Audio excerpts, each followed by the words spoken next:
Train hard, mate. I love it. You're fantastic. Unbelievable. This man is an absolute inspiration, ladies and gentlemen, because he's going to climb Mount Everest. He's got MS, but that doesn't stop you, does it, Bobby? No, not really. Not MS, it's what? Magnificently? Magnificently super. Magnificently super. You are magnificent and you are super. One man, one goal.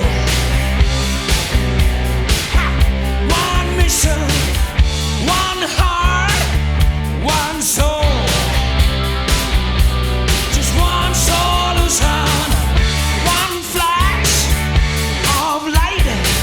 Yeah, one God, one vision, one flesh, one bone, one truth. I don't think most people understand how widespread depressive illnesses are. About 800,000 people suffer from depression, one form or another, in any 1 year. And on top of that, there's an extra 200,000 people who suffer a severe mental illness. So that's 1 million people every year who are affected. There's 3 million disabled people in Australia and 3 million carers. That's right. So that's a third of Australia involved in this. So we can make a difference. It's all in perception and how we treat people. We've got to work above the neck, I think. We've got to change people's attitudes.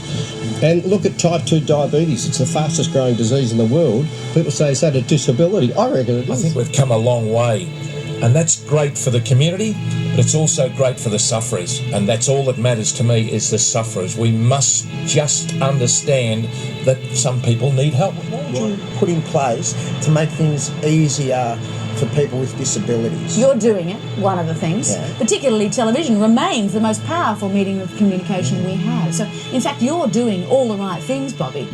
Now here we are at the beautiful Olympic Sydney Stadium here. So as you look around this stadium, think in your minds there are 5 million people disabled.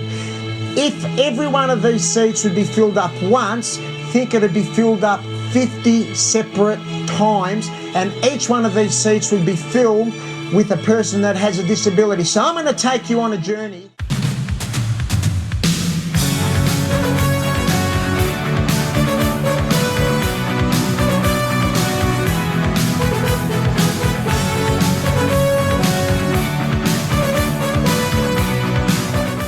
Jeremy, I'm Bobby's project manager for his Mount Everest expedition climb, which is happening just next year.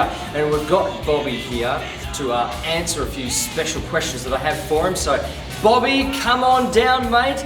It's great to see you. How are you going, Bobby? Hey Jeremy, how are you, mate? Good to see you, mate. You're looking well and Just very finished fit. training. What is multiple sclerosis? For all the viewers that don't know what MS is, what is it? Alright, well just let me give you a bit of a background. I was diagnosed with MS at 13 years old. I've spent 14 years in a wheelchair, 5 years blind, and I'm in and out of hospital. I've been in and out of hospital 52 times. 52 times? What happens is all our nerves have got rubber coating, insulation coating, and they're covered by myelin sheath, which I call rubber. So if you've plugged in an iron or a TV, you don't get electric shock. Yep.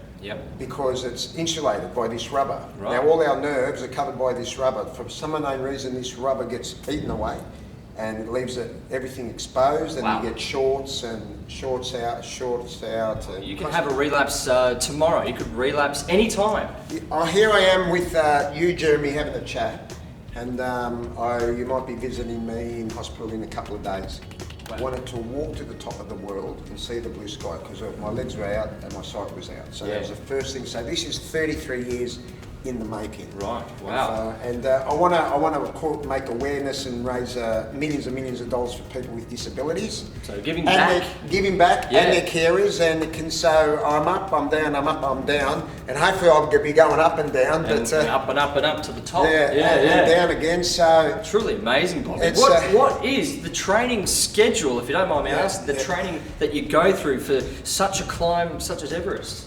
I train about 32 hours a week, which is 5 hours a day. I was 148 kilos. Wow. Thanks to Dr. John's diet regime, I'm now 84 kilos, 83, 84. What sort of support have you had in the lead up to this climb to Mount Everest? Okay, I've got Fitness First have supported me unbelievably. Yes. Spot on. All the gyms, platinum memberships.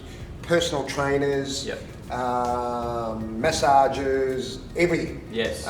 Swiss vitamins, they supply me for my vitamins and my food, my dietary Yes. advice, all that sort of stuff. Yeah. Really, really good. Jerry Ryan, who owns Jayco, has allowed me to train his climatisation room out in Jayco, and they've got personal training with me out there also. Yes. So constantly, it's Fitness First, Swiss, and Jayco, which are basically my rocks at Gibraltar that have really supported. What sort of climbs have you done already in the lead up to the big one? I've done Mount Arapiles. It's Rapiles. Yes. They're the Grampians. It's like if you're in Sydney or whatever, it's the Blue Mountains. Yes. If you're in America, it's the Rockies. The Rockies, in America. So it's me going up and down the tallest cliffs, mountain. The whole thing is just getting the awareness out there for people with disabilities and their carers, and having a trust fund for people with disabilities around the world to dip into for a bit of help, whether you need a wheelchair or you need. What would you like to achieve for people with disabilities? I'd like to have disabilities talked about in the media, eliminate discrimination against people with impairment, and ensure that people with impairment get equal treatment to all other citizens in all the good things that it means to live in Australia. Whatever we do, I don't want people with disabilities to be invisible. And this show, which gets people thinking about the challenge, be it of MS or impairment generally, thinking about it differently. And you are super, and we wish Bobby all the very best on his climb to Mount Everest next year, Bobby. Thanks, guys. Thanks, Jeremy. No worries, mate. Oh, I love you so much. We'll see you all next time.